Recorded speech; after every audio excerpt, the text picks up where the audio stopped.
Jeans ಅಂತ ಒಂದು ಬಟ್ಟೆ ಹಾಕೋತೀವಲ್ಲ ನಾವು, ಪ್ಯಾಂಟ್. ದನ ಕಾಯೋರ್ಗು ಗಣಿ ಕೆಲಸ ಮಾಡೋರ್ಗು ಹೊಲ್ದಿರೋ ಬಟ್ಟೆ. ಇದನ್ನ ಕ್ಯಾಶುವಲ್ ಅಂತ ಡಿಫೈನ್ ಮಾಡಿದ ಅಮೆರಿಕ. ನಮ್ ಟೈಲರ್ ನನಗೆ ಬಟ್ಟೆ ಹೊಲಿತಾನೆ, ಆದ್ರೆ ಆಕ್ಸೆಂಬರ್ಗ್, ಲೂಯಿ ಫಿಲಿಪ್, ಪೀಟರ್ ಇಂಗ್ಲೆಂಡ್ ಅವರೆಲ್ಲ ಅವ್ರ ಹತ್ರ ಸೈಜ್ ಇವೆ, ನೀವ್ ಅಡ್ಜಸ್ಟ್ ಮಾಡ್ಕೊಂಡು ಹಾಕಬೇಕು.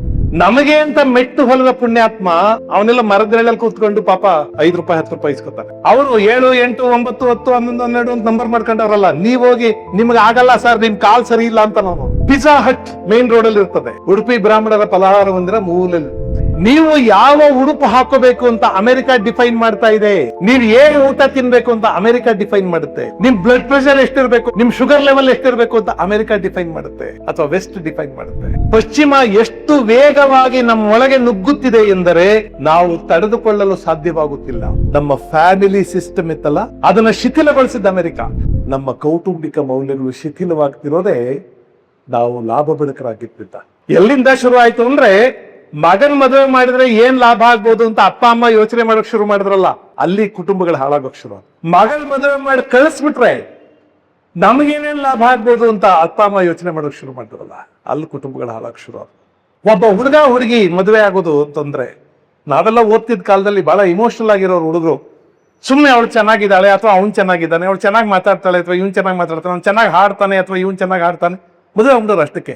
ಈಗ ಹಂಗಲ್ಲ, ಅವನೆಷ್ಟು ಸಂಪಾದನೆ ಮಾಡ್ತಾನೆ, ಇವಳೆಷ್ಟು ಸಂಪಾದನೆ ಮಾಡ, ಎಲ್ಲ ಲೆಕ್ಕಾಚಾರ ಹಾಕೊಂಡೇ ಪ್ರೀತಿ ಹುಟ್ಟೋದು. ಕುಟುಂಬ ಮೌಲ್ಯಗಳು ಹಾಳಾಗೋದಾಗುತ್ತೆ. ನನ್ನ ಹಕ್ಕೇನು, ನಿನ್ನ ಹಕ್ಕೇನು, ಇದನ್ನು ಯೋಚನೆ ಮಾಡ್ತಿದ್ದೀವಿ ಇಂದಾಗ್ಲೇ ಕುಟುಂಬಗಳು ಹಾಳಾಗುತ್ತೆ. ಜಿ.ಎಸ್. ಶಿವರುದ್ರಪ್ಪವ್ರು ಕೆಲವು ವರ್ಷಗಳಿಂದ ಒಂದು ಮಾತು ಹೇಳಿದ್ರು, ಸಭೆಯಲ್ಲಿ ಇದೇ ಆರ್.ಟಿ. ನಗರದಲ್ಲಿ ಮಾತಾಡ್ತಾ ಒಂದು ಮಾತು ಹೇಳಿದ್ರು. ಈ ಜಗತ್ತಿಗೆ 8 ದಿಕ್ಕುಗಳಿದೆಯಾದರೂ ಈಗ ಪಶ್ಚಿಮ ಒಂದೇ ದಿಕ್ಕು ಎನಿಸುತ್ತಿದೆ. ಅಂದ್ರೆ ವೆಸ್ಟ್, ಎಲ್ಲದಕ್ಕೂ ನಾವು ವೆಸ್ಟ್ ಕಡೆ ನೋಡ್ತೀವಲ್ಲ, ವೆಸ್ಟರ್ನ್ ಕಂಟ್ರೀಸ್. ಪಶ್ಚಿಮ ಎಷ್ಟು ವೇಗವಾಗಿ ನಮ್ಮ ಒಳಗೆ ನುಗ್ಗುತ್ತಿದೆ ಎಂದರೆ ನಾವು ತಡೆದುಕೊಳ್ಳಲು ಸಾಧ್ಯವಾಗುತ್ತಿಲ್ಲ. ಈಗೆಲ್ಲ ಒಂದ್ ಮಾತು ಹೇಳ್ತಾರೆ, ಒಂದ್ ದೇಶ ಇನ್ನೊಂದ್ ದೇಶವನ್ನು ಆಕ್ರಮಿಸ್ಕೋಬೇಕಾದ್ರೆ ಹಿಂಗೆ ರಾಕೆಟ್, ಬಾಂಬು, ಮದ್ದು, ಗುಂಡು ತಗೊಂಡು ಹೋಗ್ಬೇಕಾಗಿಲ್ಲ ಅಂತೆ. ನಮಗ್ ಗೊತ್ತಿಲ್ದಂಗೆ ಒಂದ್ ದೇಶ ಬಂದು ಕೂತ್ಕೊಳತ್ತೆ ಒಳಗೆ. ಅಮೆರಿಕ ನಮ್ಮ ದೇಶದೊಳಗೆ ಬಂದಿರೋದಂಗೆ. ನಮ್ಮ ಫ್ಯಾಮಿಲಿ ಸಿಸ್ಟಮ್ ಇತ್ತಲ್ಲ, ಅದನ್ನ ಡಿಸ್ಟರ್ಬ್ ಮಾಡಿದ ಅಮೆರಿಕ, ಅದನ್ನ ಶಿಥಿಲಗೊಳಿಸಿದ ಅಮೆರಿಕ. ನಮ್ಮ ಹುಡುಗರು ಅಮೆರಿಕನ ನೋಡಕ್ ಶುರು ಮಾಡಿದ್ರಲ್ಲ, ಅಮೆರಿಕದ ಮಾತಾಡಕ್ ಶುರು ಮಾಡಿದ್ರಲ್ಲ, ಅಮೆರಿಕ ಇದ್ರ ಸಮೀಪಕ್ಕೆ ಸಿಕ್ತಲ್ಲ, ಆವಾಗಲೇ ಅಲ್ಲ ನಮ್ಮ ಅಮ್ಮ ಏನ್ ಫೂಲಿಶ್ ಅಂತ, ನಮ್ಮ ಅಪ್ಪನ ಜೊತೆ ಯಾಕೆ ಬದುಕಿದ್ಲು ಅಂತ ಮಗನ್ ಗೊತ್ತಾಗಲ್ಲ. ನಮ್ಮಪ್ಪ ಇವನ್ ಈ ತರ ಆಡ್ತಾನೆ, ನಮ್ಮಮ್ಮ ಯಾಕೆ ಇವನ್ ಜೊತೆ ಇದ್ರು ಅಂತ ಪ್ರಶ್ನೆ ಕೇಳಕ್ ಶುರು ಮಾಡಿದಾರೆ ಮಕ್ಕಳು. Why did you leave with him so long? ಈ ಪ್ರಶ್ನೆ ಹಾಕಿದ್ದು ಹುಟ್ಟಿಸಿದ್ದ ಅಮೆರಿಕ ನಮಗೆ. ಅದಕ್ಕೆ there is a concept, what is called soft power. Hard power ಅಲ್ಲ, ಸಾಫ್ಟ್ ಪವರ್. ಸಾಫ್ಟ್ ಪವರ್ ಅಂದ್ರೆ ಅದು ಪವರೇ, ಅದು ನಮ್ಗೆ ಗೊತ್ತೇ ಇರಲ್ಲ, ನಮ್ಮೊಳಗೆ ಬಂದು ಕೂತ್ಬಿಟ್ಟಿರುತ್ತೆ. ಉದಾಹರಣೆ ಹೇಳ್ತೇನೆ, ಜೀನ್ಸ್ ಅಂತ ಒಂದು ಬಟ್ಟೆ ಹಾಕೋತೀವಲ್ಲ ನಾವು, ಪ್ಯಾಂಟ್. ಆ ಜೀನ್ಸ್ ಅನ್ನೋದನ್ನ ಅಮೆರಿಕ ದೇಶ 200 ವರ್ಷಗಳ ಹಿಂದೆ ಕ್ಯಾಲಿಫೋರ್ನಿಯಾದಲ್ಲಿ ಒಬ್ಬ ಲಿವಿಸ್ ಸ್ಟ್ರಾಸ್ ಅಂತ ಒಬ್ಬ ಟೈಲರು ದನ ಕಾಯೋರ್ಗು ಗಣಿ ಕೆಲಸ ಮಾಡೋರ್ಗು ಹೊಲ್ದಿರೋ ಬಟ್ಟೆ. ಇದನ್ನ ಕ್ಯಾಶುವಲ್ ಅಂತ ಡಿಫೈನ್ ಮಾಡಿದ ಅಮೆರಿಕ. ಅದಕ್ಕೆ ನೋಡಿ, ನೀವು ಯಾರಾದ್ರೂ ಟ್ರಾವೆಲ್ ಮಾಡಿದ್ರೆ ಏರ್ಪೋರ್ಟ್ ಅಲ್ಲಿ ನೋಡಿ, more than 50% of gents, 70-80% of the gents, they were a jeans pant and a T shirt. ಅದನ್ನ ಡಿಫೈನ್ ಮಾಡಿದ ಅಮೆರಿಕ. ಡೆಫಿನೇಷನ್ ಅಂದ್ರೆ ನಾವು ಹೊರಗಡೆ ಹೋಗುವಾಗ ಇದು ಡ್ರೆಸ್ಸು, ಟ್ರಾವೆಲಿಂಗ್ ಡ್ರೆಸ್ ಅಂತ ಮಾಡಿದ ಅಮೆರಿಕ. ನಾವೆಲ್ಲ ಚಿಕ್ಕವರಾಗಿದ್ದಾಗ ಡ್ರೆಸ್ಸು 2 ತರ, ಮನೇಲಿರಕ್ಕೊಂದು, ಹೋಗಿ ಬರಕ್ಕೊಂದು. ಈಗ ಹಂಗಿಲ್ಲ, ಕ್ಯಾಶುವಲ್ಸ್ ಅಂತಿದೆ, ಫಾರ್ಮಲ್ಸ್ ಅಂತ ಇದೆ, ಪಾರ್ಟಿ ವೇರ್ ಅಂತಿದೆ, ಸೆಲೆಬ್ರೇಷನ್ಗೆ ಅಂತ ಬೇರೆ ಇದೆ. ಇದನ್ನ ಡಿಫೈನ್ ಮಾಡಿದ ನಾವ. ಅಂದ್ರೆ ನೀವು ಯಾವ ಉಡುಪು ಹಾಕೋಬೇಕು ಅಂತ ಅಮೆರಿಕ ಡಿಫೈನ್ ಮಾಡ್ತಾ ಇದೆ. ನೀವು ಏನ್ ಊಟ ತಿನ್ಬೇಕು ಅಂತ ಅಮೆರಿಕ ಡಿಫೈನ್ ಮಾಡುತ್ತೆ. ನಿಮ್ ಬ್ಲಡ್ ಪ್ರೆಷರ್ ಎಷ್ಟಿರ್ಬೇಕು ಅಂತ ಅಮೆರಿಕ ಡಿಫೈನ್ ಮಾಡುತ್ತೆ. ನಿಮ್ ಶುಗರ್ ಲೆವೆಲ್ ಎಷ್ಟಿರ್ಬೇಕು ಅಂತ ಅಮೆರಿಕ ಡಿಫೈನ್ ಮಾಡುತ್ತೆ, ಅಥವಾ ವೆಸ್ಟ್ ಡಿಫೈನ್ ಮಾಡುತ್ತೆ.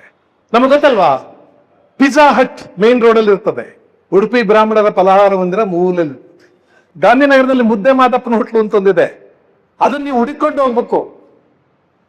ನಿಮ್ಮ ಆರೋಗ್ಯಕ್ಕೆ, ನಿಮ್ಮ ಗಟ್ಟಿಗೆ, ನಿಮ್ಮ ಜೀರ್ಣಾಂಗ ವ್ಯೂಹಕ್ಕೆ ಸರಿ ಹೊಂದದೇ ಇರುವಂತ ಪಿಜ್ಜಾ ಮೇನ್ ರೋಡ್ ಅಲ್ಲಿ ಇದೆ. ಡೊಮಿನೋಸ್ ಪಿಜ್ಜಾ, ಪಿಜ್ಜಾ ಹಟ್ ಅವೆಲ್ಲ ಮೇನ್ ರೋಡ್ ಬಂದ್ಬಿಟ್ಟಿವೆ. ಕೆಂಟಕಿ ಫ್ರೈಡ್ ಚಿಕನ್, ಸಬ್ವೆ ಅವೆಲ್ಲ ಮೇನ್ ರೋಡು. ನಮ್ಮ ಆಹಾರ ಇತ್ತಲ್ಲ ಅವೆಲ್ಲ ಗಲ್ಲಿ. ಏನ್ ಹೇಳ್ತೆ ಅದು. ಆಮೇಲೆ ನಮಗ್ ಬಟ್ಟೆ ಹೊಲಿತಾನಲ್ಲ, ನನ್ನ ಟೈಲರ್, ನಾನ್ ಬಟ್ಟೆ ಹೊಲಿಸ್ಕೊಳ್ದೆ ಯಾವಾಗ್ಲೂ. ನಮ್ ಟೈಲರ್ ನನಗೆ ಬಟ್ಟೆ ಹೊಲಿತಾನೆ, ಆದ್ರೆ ಆಕ್ಸೆಂಬರ್ಗ್, ಲೂಯಿ ಫಿಲಿಪ್, ಪೀಟರ್ ಇಂಗ್ಲೆಂಡ್ ಅವರೆಲ್ಲ ಅವ್ರ ಹತ್ರ ಸೈಜ್ ಇದೆ, ನೀವು ಅಡ್ಜಸ್ಟ್ ಮಾಡ್ಕೊಂಡು ಹಾಕಬೇಕು. ಅವ್ರ ಹತ್ರ 5 ಸೈಜ್ ಇರೋದು, ಒಂದು ಎಸ್, ಒಂದು ಎಲ್, ಒಂದು ಎಮ್, ಒಂದು ಎಕ್ಸೆಲ್, ಒಂದು ಡಬಲ್ ಎಕ್ಸೆಲ್. ಆ 5ಕ್ಕೆ ನೀವು ಅಡ್ಜಸ್ಟ್ ಮಾಡ್ಕೋಬೇಕು ಹೊರತು ನಿಮ್ಗೆ ಅವ್ನ ಸೈಜ್ ಕೊಡಲ್ಲ. ನನಗೆ ಬಟ್ಟೆ ಹೊಲಿಯುವ ನಮ್ಮ ಟೈಲರ್ ಇದಾನಲ್ಲ, ಅವನ್ ಮುಂದೆ ಇದ್ದಾನೆ, ಹಿಂದ್ಗಡೆ ಗಲ್ಲುಲಿದ್ದಾನೆ, ಅವನ್ ಸೈಜ್ ನೀವು ಹೊಂದ್ಕೋಬೇಕು ಅಂತಾರಲ್ಲ, ಅವರೆಲ್ಲ ಮೇನ್ ರೋಡ್ ಬಂದಿದ್ದಾರೆ. ನಮ್ ಪ್ರಯಾರಿಟಿ ಗೊತ್ತಾಯ್ತಲ್ವಾ? ಯಾರನ್ನ ಮೇನ್ ರೋಡ್ ಅಲ್ಲಿ ಇಟ್ಕೊಂಡಿದೀವಿ, ಯಾರನ್ನ ಗಲ್ಲಿಲಿ ಇರಿಸಿದೀವಿ. ನಮ್ಮ ಆಹಾರ ತಯಾರು ಮಾಡೋರು ಹಿಂದೆ ಹಾಕಿದ್ವಿ, ನಮಗೆ ಹೊಂದದೆ ಆಹಾರ ಯಾವ್ದೋ ಚೈನೀಸ್, ಮೆಕ್ಸಿಕನ್, ಥಾಯ್, ಶಾಂಘಾಯ್, ಇವೆಲ್ಲ ಎಂತದೋ ಇವೆಲ್ಲ ಮೇನ್ ರೋಡ್ ಅಲ್ಲಿ ಇದೆ. ಇವರ್ಯಾರು ಗಲ್ಲಿಲ್ ಅಂಗಡಿ ಇರ್ತಾರ. ನಮ್ಮ ಡೈಜೆಸ್ಟಿವ್ ಸಿಸ್ಟಮ್ ಅಡುಗೆ ಮಾಡೋರು ಹಿಂದಕ್ಕೆ ಸೇರ್ಕೊಂಡಿದ್ದಾರೆ. ಅಂದ್ರೆ ನಮಗ್ ಗೊತ್ತಿಲ್ಲದ ಹಾಗೆ ನೀವೇನು ತಿನ್ಬೇಕು ಅಂತ ಬೇರೆ ದೇಶ ಡಿಫೈನ್ ಮಾಡ್ತಾ ಇದೆ. ಇದು ಸಾಫ್ಟ್ ಪವರ್ ಅಂತ ಕರೀತಾರೆ. ಅದ್ ಬಂದ್ಕೋತೀವಿ, ನಮ್ಗೆ ಗೊತ್ತಾಗೇ ಇಲ್ಲ. ಅದ್ ನಮ್ಗೆ ಗೊತ್ತಾಗೇ ಇಲ್ಲ. ನಮಗೆ ಅಂತ ಮೆಟ್ಟು ಹೊಲದ ಪುಣ್ಯಾತ್ಮ ಅವನೆಲ್ಲ ಮರದೆಳಲ್ಲಿ ಕೂತ್ಕೊಂಡು ಪಾಪ 5 ರೂಪಾಯಿ 10 ರೂಪಾಯಿ ಇಸ್ಕೊತಾನೆ. ಅವರು 7, 8, 9, 10, 11, 12 ಅಂತ ನಂಬರ್ ಮಾಡ್ಕೊಂಡವ್ರಲ್ಲ. ನೀವ್ ಹೋಗಿ ನಿಮ್ಗೆ ಆಗಲ್ಲ ಸರ್, ನಿಮ್ ಕಾಲ್ ಸರಿ ಇಲ್ಲ ಅಂತ ನಾವು, ಅವನು ಮೇನ್ ರೋಡ್ ಅಲ್ಲಿ ಇದ್ದಾನೆ. ಇದನ್ನ ಸಾಫ್ಟ್ ಪವರ್ ಅಂತಾರೆ.